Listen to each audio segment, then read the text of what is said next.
Gagawa ang aking anak ng coffee jelly. So, minimix muna niya yung gulaman powder and the coffee. Mix para matunaw yung mga nagbuo-buong kape at saka yung gulaman powder.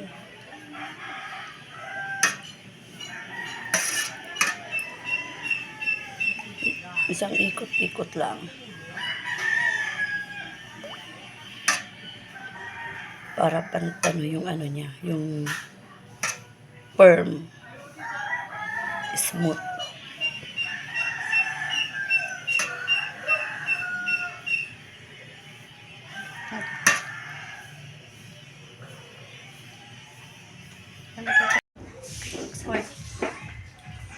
So, ito naman po yung gawa ng aking anak na babae. Yung coffee jelly. Ayan, ang aming coffee jelly. Nagkupit na naman.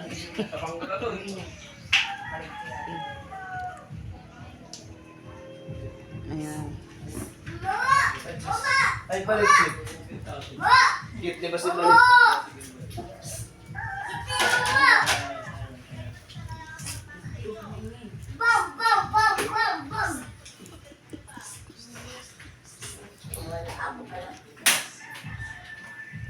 Ayan, sarap. Isa na lang dessert. Di ba maya, yung gawa naman ni mama, yung leche flan. Ayan. Dalawa na ang naluto. Bawat dessert, iba-iba ang nagawa. Kasi sila yung may alam. Ayan.